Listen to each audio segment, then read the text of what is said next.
welcome to another edition of What's Happening. I'm Gail Burke, and I'm here with my co-host, George Binns. Today our guests are Superintendent of Schools, Stephen Hershey, and the Assistant Superintendent of Schools, Suzanne Chirocek. Welcome. Thank you.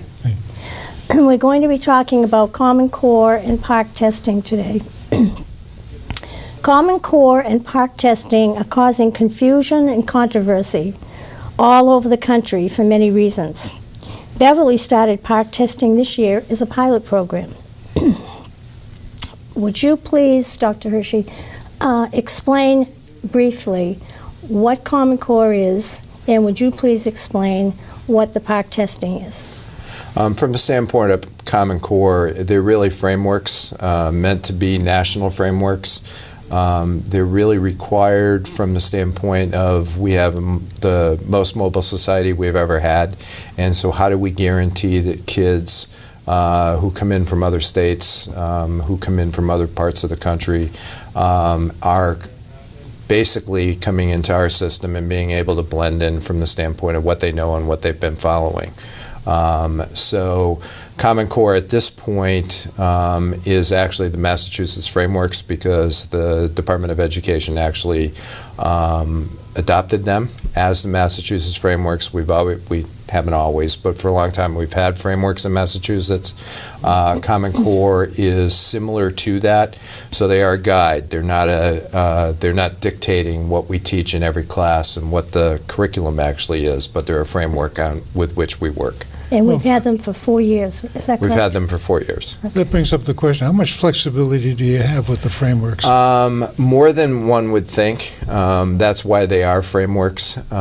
So the example I always use is when I was superintendent in Plymouth, Massachusetts frameworks were coming in from the standpoint of pre-MCAS. So what I found, as you might expect, is that at every grade in the elementary schools we were teaching the Pilgrims. Mm-hmm. However, in the frameworks, that wasn't part of every single grade. Mm-hmm. So it really was looking from an in-depth standpoint, when are the Pilgrims supposed to be taught, and making sure that we're focusing in that area at that time, rather than doing it year after year after year, because it's nice to do. When you go back to pre-frameworks, probably the biggest issue that we all had, and I taught under it, is that we all pretty much taught what we wanted to. We had academic freedom at the time. In fact, it was most in our contracts that we had academic freedom. The problem that was causing, at least internally in Massachusetts, is if I was teaching geometry and I had a child come in from pick a community, Plymouth, they may be coming into my class and not having had the same background in geometry that I expect for my kids, so it was causing problems. So it was really about standardization around making sure that the expectations were similar, that the framework was there, but within the context of how I actually taught the concepts, I had the freedom there, and I have the latitude. It's the same now. So if I understand it, then there's a certain minimum standard that everybody has to achieve. Right. And you as a district can set the standard a little higher depending upon the teachers, depending upon the talent. Right. Like you mentioned, Plymouth has got to talk about Pilgrims. There's no way out of that. And for instance, what are we doing different in Beverly? As far as? Better than the standard, better than the framework. Actually, a tremendous amount of things that we're doing better than the framework. Now, I read someplace where you only have like a 15% leeway as far as what you can innovate from what the Common Core frameworks are. Well, a standard is it's a guide almost. Right. It's not a specific recipe for a lesson. But it is but the PARCC is driven by what right. That's a set of assessments. But it kind of in response to what George just asked, one of the things it allows us to do is to take a look at our standards and our alignment of standards, and then within the grade level differentiate. So teachers will sit around and they'll look at a standard, which is really, maybe 2 or 3 sentences, and they have to ascertain and interpret what does that mean. So they're working on understanding what that standard means, and then they have discussions and conversations. What are the outcomes we expect students to have with that? What do we think that will look like when students can do that before they even begin to design the lessons? I think there's a bit of a misconception that the Common Core is this recipe of everybody teaching the exact same thing every single day in their classrooms. And really, it's really a standard of a measure of expectation of outcome. And I think the most important part, whether it's Common Core now or the old Massachusetts frameworks or whatever frameworks, because I've been in Vermont, the frameworks are very similar. What it has done is forced an engagement of teachers working together to flesh out the instruction in the classroom, and so the conversations are very rich, and because they're very rich and teachers really understand what they're doing, how it plays out in the classroom for kids, actually it excels very well. You know, so some of the things that we do well here is that, you know, our MCAS scores have been fine. Our problem with MCAS is it's very old right now, and so there needed to be something new, something different. Whether PARC is the solution or not, we won't know. But you know, it allowed us to engage in our own assessment because we felt very strongly in the school committee as well that we wanted to be able to speak from knowledge as the forums are being held around the state around whether PARC is the future or whatever. But I think you hit on something that has confused and angered a lot of parents and teachers, because Beverly has not had any public forums. I know you've spoken to parents and to teachers, but as far as public forums, and we talked about this before, that hasn't been done. So there is still a lot of confusion. Yep. About what Common Core is and about what PARC really entails. And I know they have done it in Peabody.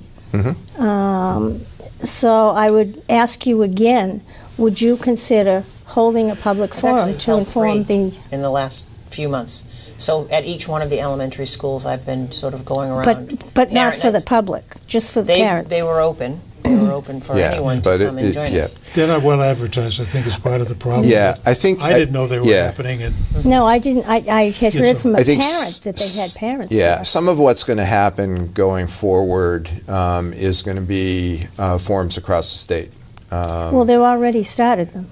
But they're not going to be generated by the school districts. They're going to be generated by either the Secretary of Education's office, or actually the legislature is also talking about putting together some forums that give the public an opportunity to talk and to move forward around what we're going to be doing either next October or in the future. I think we know and embrace that MCAS is old, needs to go away. That has not been decided yet, though. No, but it has been decided from the standpoint that if we choose MCAS as a state, it will be a new MCAS. It will not be the one that we're doing right now. It would be changed, which is, I don't think anybody has a problem with that. Yeah, so when I say what I said, it has more to do with, we know it's going to change. And I think that one of the things as we go through PARC testing this year is we've been looking for real specific things. So our hope is that some of the real issues with MCAS go away, and some of the issues had to do with how much time is involved in the testing, had to do with the actual data, how quickly we get access how quickly we get the data, because that's always been a problem. Well, and I know that with Pearson, who is the publisher of the PARC, has had numerous problems in the past with getting the data out, with getting it accurate, and that sort of thing. And I know when you talk about time, I have heard from different cities, parents in different cities, that some of the PARC testing takes 3 days at on one shot, and then 3 days at another. It seems like an awful lot of time, especially for the younger kids. So the third piece, and then let me come back to what your point, is the third piece for us is how it engages kids.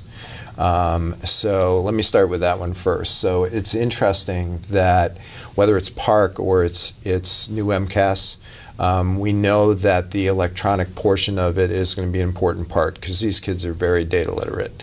And so we've looked at the engagement of kids as they're actually taking the exam, and is it more than it looked like in the old form of MCAS that we were running. So we have concerns. If, in fact, the time is not less, because our concern always is the amount of time for instruction.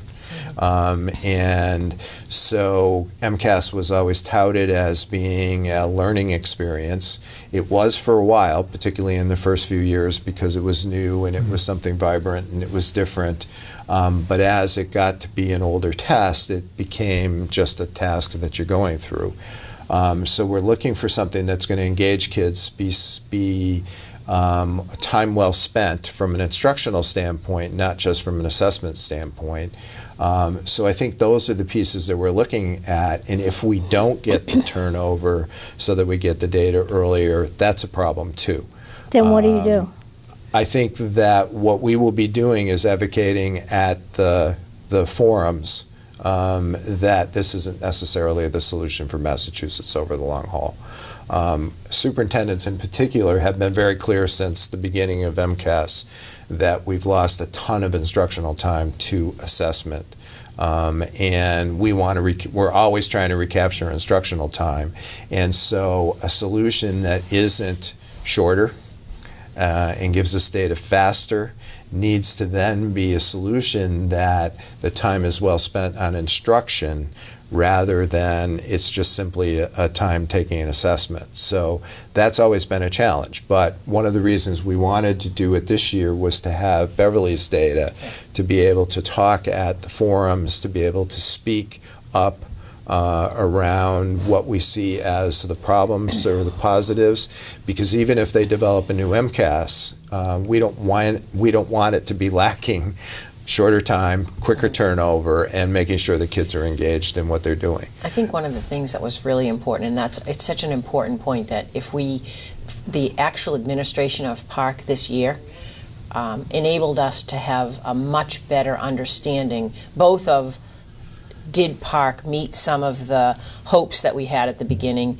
as well as it enlightened us to a couple of things that surprised us. The actual, as much as we said all along, boy, kids are much better on technology than we give them credit for, I think we were even surprised more at how well they adapted to the environment of a computer-based test, and how proficient they were in some of the skills that we didn't think they were going to be as proficient as even though we had hoped that they were digital natives and they were going to be far more proficient. The skills that they have exceeded even our expectations. So that was a pleasant surprise. Well, one of the things that I think nobody really understands is what's the difference between Park and MCAS?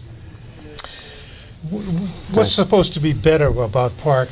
I think that the structure of the assessment itself. What does that mean? So you have MCAS is a test that's largely based on skills. It's a demonstration of individual skills. Park is more of a performance-based test, so it asks you to take those skills and apply them using some higher order thinking skills. That's the premise. So remember, we haven't finished administering Park. We don't have as much, you're not allowed to kind of go on and read all of the questions and do a lot of things, but just in our general observations, it's asking students to think differently about... Give me a for instance.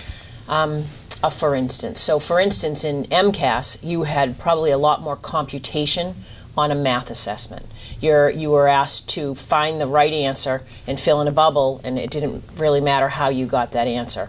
On Park, a math question might have 2 or 3 possible answers, and they're more concerned with how you get to that answer than they are. 3 correct answers. They don't want you to give wrong answers. So, but it's it might be you have to explain your thinking more, so there might be different opportunities. Or you would look at a problem and they would ask you, is it correct or incorrect, and how did you get to that determination, as opposed to just simply, here's a multiplication problem and perform your operation. I guess that's what I have a problem understanding, and I think a lot of parents do as well. Yeah, because if you have a multiplication problem and you know your multiplication tables, there's the question, here's the answer. Right. What difference does it make how you got to it? To me, it's like, particularly for young children, Right. it doesn't matter. So the multiplication itself, you're right, but when you wonder, when you come across a real-world problem and you want to apply it to something that's either in the science or a multidisciplinary area, knowing which operation to choose, knowing how to apply the skill of multiplication to come up with the right answer to a question. Again, give me for instance. Oh boy. Well, I mean, this is. Well, we're trying to get down to the basics. Yeah, because people are So for example, getting very, very I'm upset going to try to about come up with the an different- easy one. So you might have a real world problem that's posed to you on a park-like test, and I can only use examples because we don't actually have the questions from the real test. But determine the perimeter of an area. So you might have been given an MCAS. Find the perimeter of this rectangle. On park, it might say, Mr. Binns would like to build a garden in his yard. His yard is this large. He wants to plant 4 rows of, 5 different types of plants. Does he have enough area in the yard to do that? So you would have to have a different approach. You have to know how to find perimeter. You have to know how to find area, but you're not just calculating the perimeter of a single, So the challenge is for all parents is that their expertise around schools are the schools that they attended and the assessment that they took. The depth of understanding that kids need to have in order to generalize to an answer is much more substantial than it was when we were growing up. It's not that we didn't adjust to it, and if people can think about how they've continued to be able to be employable, they've actually picked that up on their own over time. Our kids don't have the time to pick it up because they're going to be going into a world that going to require that they can take a lot of information, a lot of data, and be able to come up with a solution that makes sense that in some cases may never have been come up with before. So it's getting kids to understand the skills enough so that the technology can help them apply the skills so that their real focus is on the solution to a problem. So to a certain extent, as we talk about time, we're really focusing in Beverly on STEM. We're really focusing STEM. We're really focusing on project-based assessments. So we really want to take the next step. So it's important to us as we do this that the state assessment doesn't cause us to not be able to get to the things that we know work for kids. But if you look at a project-based environment, you're talking about that. So the kids are given a task, given a problem, and then they need to use their skills that they've learned over time to solve that problem. And the answer is the solution. And the other part that we have to do with kids is it's also a collaboration because that's the world that they're in. They're not going to be doing this by themselves. They're going to be doing it with a group of individuals who may or may not be in the same room, who may or may not be in the same country. So they need to learn how to do that. So as a math teacher, for me, what technology has created is that excitement around depth of understanding. So my favorite thing to teach in life was solid geometry. I love to teach solid geometry. Let's step back just a minute, because I think that we could get into this and go far afield. Okay. But I think, for instance, for very young children, and I'm finding from parents saying they're not getting the basics, and that Common Core and Park go way far afield to the point where the children are getting very, very stressed out. The parents are getting stressed out because they're unable to help them with the homework. They don't understand it either. Now, you mentioned that the Department of Education is going around to different cities with these forums. And we have a clip from a recent forum that was held in Fitchburg, which I'd like to run. It's just about a minute and a half. So, and this is from questions from the teacher. Yeah. Yep. Can you run that clip, Matt?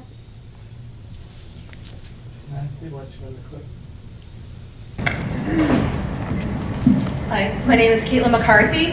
For the past 11 years, I've taught English at Worcester Technical High School, nationally recognized as a Blue Ribbon school. I'm here to tell you that PARC, spelled backwards, is crap. And the word crap accurately describes PARC, the Common Core test developed by Pearson, a global for-profit company. Massachusetts Education Commissioner Mitchell Chester is chairman of the board for PARC Incorporated, which is a clear conflict of interest. Last year, Commissioner Chester said on Fox News that PARC is a test worth teaching to. It's bad enough that Massachusetts adopted and agreed to the Common Core sight unseen, also it could get its hands on race to the top federal funding.